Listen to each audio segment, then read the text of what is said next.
Hi friends, அனைவருக்கும் வணக்கம். எல்லோரும் எப்படி இருக்கீங்க? நாம் இன்றைக்கி மதுரை ஸ்பெஷல் மட்டன் சால்னா எப்படி செய்யலான்னு பார்க்கலாங்க.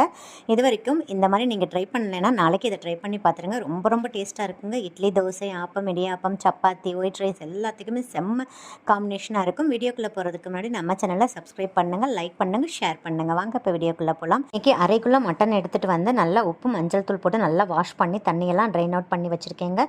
அரைக்குள்ளே மட்டனுக்கு 20 சின்ன வெங்காயம் எடுத்துக்கோங்க. ஒரு பெரிய சைஸ் தக்காளியை நல்லா கட் பண்ணி சேர்த்துக்கோங்க. இந்த சைஸில் 5லிருந்து 6 தேங்காய் பல்ல எடுத்து மிக்சி ஜாரில் ஓட விட்டு துருவின மாதிரி எடுத்து வச்சுக்கோங்க. 5லிருந்து 6 பூண்டு பல் எடுத்துக்கோங்க. ஒரு கொத்து கருவேப்பிலை, அவ்வளோதாங்க தேவையான பொருட்கள். இப்போ எப்படி செய்யலான்னு பார்க்கலாம். கடாய் எடுத்துக்கோங்க. 1 டேபிள் ஸ்பூன் ஆயில் சேர்த்துக்கோங்க. எண்ணெய் காயவும் நம்ம எடுத்து வச்சுருந்த சின்ன வெங்காயத்தை சேர்த்து மீடியம் ஃப்ளேமில் வச்சு பொன்னிறமாக வறுத்து கொடுத்துருங்க.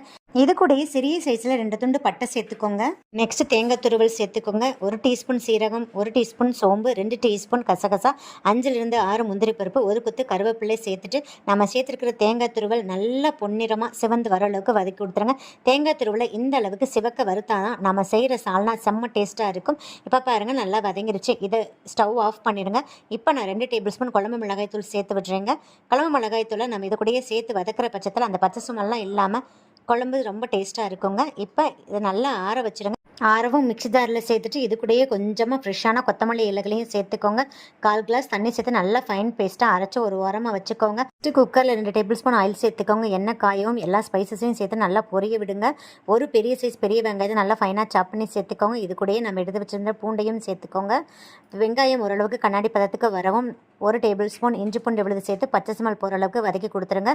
கட் பண்ணி வச்சிருக்கிற தக்காளியை சேர்த்து 2 வதக்கிக்கோங்க. இப்போ கழுவி எடுத்து வச்சிருக்கிற மட்டனை சேர்த்துருங்க. மட்டன் வதங்கி வர்றதுக்காக கொஞ்சமாக கல்லுப்பு சேர்த்துக்கோங்க.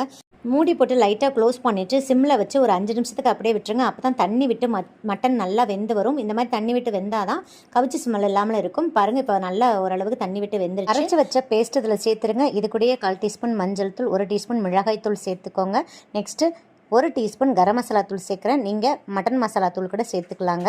நான் வெங்காயம் வதக்கும் போதே குழம்பு மிளகாய் தூள் சேர்த்துட்டேங்க. இன்கேஸ் உங்ககிட்ட குழம்பு மிளகாய் தூள் இல்லைன்னா இந்த ஸ்டேஜில் 2 டீஸ்பூன் மல்லித்தூள், 1 டீஸ்பூன் சீரகத்தூள், 1 டீஸ்பூன் கரம் மசாலா தூள் சேர்த்து நல்லா வதக்கி கொடுத்துருங்க. இப்போ 2 கிளாஸ் தண்ணி சேர்த்துட்டு உப்புலாம் செக் பண்ணிக்கோங்க.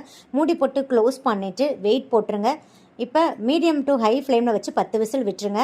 பாருங்கள், 10 விசில் விட்டாச்சு. ஒரு சிறிய கோழிக்குண்டு அளவு புளியை கரைச்சி வடிகட்டி இதில் சேர்த்துக்கோங்க.